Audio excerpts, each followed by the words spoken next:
Greetings, booktubers. Welcome back to Grammaticus Books. Welcome to an episode where today we're talking about the queen of pulp art, the queen of pulp horror illustration, the queen of Weird-Menace illustration herself, Margaret Brundage, and the tragic tale of Margaret Brundage, because it is a little bit of a tragic story, unfortunately, of the primary cover artist here of Weird Tales back in the 1930s, Margaret Brundage. And we're going to go over that story here today on the channel. Now, this copy of Weird Tales that I've got here, I just picked this up recently a couple of weeks ago. It's from December of 1933.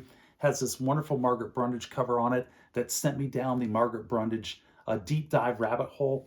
I got this while I was out shopping at his store with Nick from the Book Graveyard. Nick has got a fantastic booktube channel. He specializes in vintage mystery, horror, action adventure stories, men's adventure stories, and exploitation, vintage exploitation stories. He's got a great channel. I will link it down below, and I will link his book haul video down below. I won't talk about the vintage pulp magazines that he picked up at the store. I don't want to steal his thunder, but go check his video out. You won't be disappointed. He's got a fantastic channel. So Margaret Brundage and the tragic tale of Margaret Brundage from the 1930s. Let's start at the beginning and jump into this one. Margaret Brundage was born in Chicago in the 1900s. She was a classmate of Walt Disney. And after high school, she started studying at the Chicago Academy of Fine Arts, but she didn't finish because it was the Great Depression, and she had to go out and she needed to make money. So she dropped out of school and she started doing newspaper fashion ads, women's fashion ads in newspapers. But it wasn't enough, and work was difficult to come by. It was the Great Depression again. So she goes out and she starts knocking on the doors of publishing houses in Chicago, and she comes famously in September of 1942 to the offices of Weird Tales, knocks on the door, and talks to their legendary editor, Farnsworth Wright. She shows Farnsworth Wright her portfolio, and he immediately hires her on the spot. But he doesn't put her to work right away on his flagship magazine, Weird Tales. Instead, he starts her in September of 1942 on Oriental Stories, and she does the cover for Oriental Stories. And that's her first cover for Farnsworth Wright. And it's the start of her career as the queen of Weird-Menace art. From there, she just gets immediately moved by Farnsworth Wright, who recognizes talent when he sees it, over onto Weird Tales. And from 1933 to 1936, Margaret Brundage produces 39 consecutive covers for Weird Tales. She is their go-to artist. And the reason she's their go-to artist is because she's fabulous. She produces these wonderful pastel paintings of women in these various states of dress or undress, sometimes completely naked, frequently being threatened by men or other women, and frequently being threatened with whips. She had a thing for whips.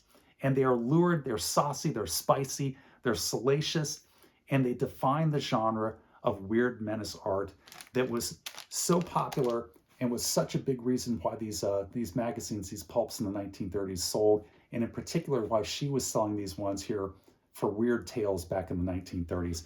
And she deserves her credit. She deserves her due, because her art was a big reason why those vintage authors that we like so much, like Robert E. Howard, H.P. Lovecraft, Seabury Quinn, Clark Ashton Smith, why they were so popular is because the artist Margaret Brundage was moving these magazines with her fantastic Weird-Menace art from the 1930s. From 1932 to 1938, when she stopped working at Weird Tales, she produced a total of 66 covers, and they were all fabulous. And I'll be running them up here on the side as I'm talking about this video here today, so that you guys can check them out. Now, unsurprisingly, her artwork was extremely popular with the authors themselves. Robert E. Howard, Henry Kuttner, and A. Merritt in particular went out of their way to praise her art.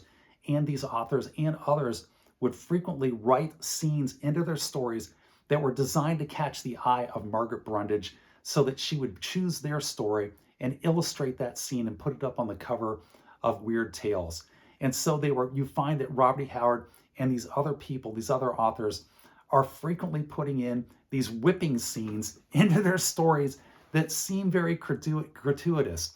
And I often notice that a lot in these Conan tales, like Red Nails and some of the other ones, where Conan's female companion gets kidnapped by the evil queen in this ancient city, who winds up whipping them until Conan can come rescue him. And I always thought it was a little bit strange. And now I know why those scenes are in there, because they were hoping that Margaret Brundage would see that scene and choose it and pick it to put it onto the cover of the magazine, because that got them extra popularity. It increased their popularity and their sales, and they got paid a little bit more by Farnsworth Wright if their story made it onto the cover of Weird Tales. And that's why you will see a lot of these writing of these scenes here by Robert E. Howard and others in those pulp magazines and in their stories. And I thought that was a really interesting tale. Now, not all of the authors who are writing for Weird Tales enjoyed Margaret Brundage's artwork as much as Robert E. Howard and Henry Kuttner and the others. In particular, Clark Ashton Smith was heavily critical of her artistic style in letters that he was writing to H.P. Lovecraft. And in addition to that, starting into a little bit of the tragic tale side here, L. Sprague de Camp inserts himself into this story. Yes, L. Sprague de Camp, the king of Conan pastiche, allegedly he is the person who started the rumor that Margaret Brundage was using her own daughters as models when she was painting these lurid Weird-Menace covers onto these magazines. Now, later, to give L. Sprague de Camp his due, later on in his career, he, in writing, did debunk that myth, that rumor that he started, that she was using her daughters. And another author spoke directly to Margaret Brundage, who told this author that no, she did not use her daughters as models. She had no daughters. She was childless. She was married for a brief period of time there in the 1930s to a socialist radical in Chicago, but he left her very early on, and they had no children in her marriage, and she died childless. So she didn't have any daughters to use as models. Instead, what she did is she frequently used those same fashion ads where she used to work in the newspapers in Chicago. She used those fashion ads, those women's fashion ads, as models for her covers, which is the reason why the hairdos and the posing in them often reflect the styles that were very popular back in the 1930s. And that, in fact, was the inspiration for her figures in her paintings, not her non-existent daughters. So we can debunk that myth right there. Now, the next part in the tragic tale of Margaret Brundage starts in 1934, or occurs in 1934, I should say, because in 1934, Farnsworth Wright is under tremendous pressure from the public and from public officials over these covers depicting nude women who are being threatened with physical violence. In an attempt to defray and sort of tamp down that outcry that he's receiving, he reveals and lets it be known that the artist who is signing all of these paintings as M. Brundage is in fact a woman, Margaret Brundage.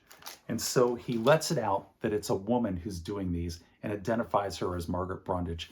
He intended it, he had good intentions when he reveals this. He thought that it would actually tend to depress and damp down that outcry, damp down that criticism that Weird Tales was receiving. But instead, all it did was just add fuel to the fire, because back in the 1930s, it was absolutely scandalous that a woman would be working at a pulp magazine producing these covers, and it just made it worse for Margaret Brundage. And then the final nail in the coffin, the end of this tragic story, happens in 1938. After making it difficult for her to work, Farnsworth Wright moves Weird Tales, relocates it from Chicago to New York City. And New York City had a decency law that prevented Farnsworth Wright and Weird Tales from producing these types of covers. They couldn't make them anymore in New York City. And in addition to that, these very fragile pastel paintings that Brundage was producing, they just could not be shipped logistically from Chicago to New York and survive intact.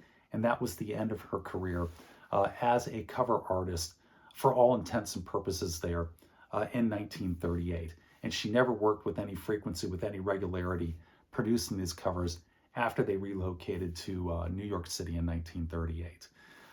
She dies in 1976, and she dies in relative obscurity, and she dies at near poverty. Now, back when she was making these covers in the 1930s, Farnsworth Wright was paying her $90 per cover, which was a very good wage in 1930s by 1930 standards. It let her live comfortably and take care of her ailing mother. And in 1938, that dries up, and she lost all of that. There is a little bit of a ray of sunshine in this story, because here today in the 2000s, her art is recognized for being the quality art that it is, for being beautiful artwork, beautiful pastels with her own unique style and imprint that she put on it. And her art garners very good prices at auctions. Today at an auction, if an original piece of Margaret Brundage artwork comes up It sells for tens of thousands of dollars. And in 2008, one of her Robert E. Howard Conan story covers that she produced for Weird Tales sold for $50,000 at auction. So that is a little bit of good news here with the Margaret Brundage story. It would have been nice if that had happened before she died, but it is good to see that she is recognized here today in the year 2025 for the fantastic artist that she was.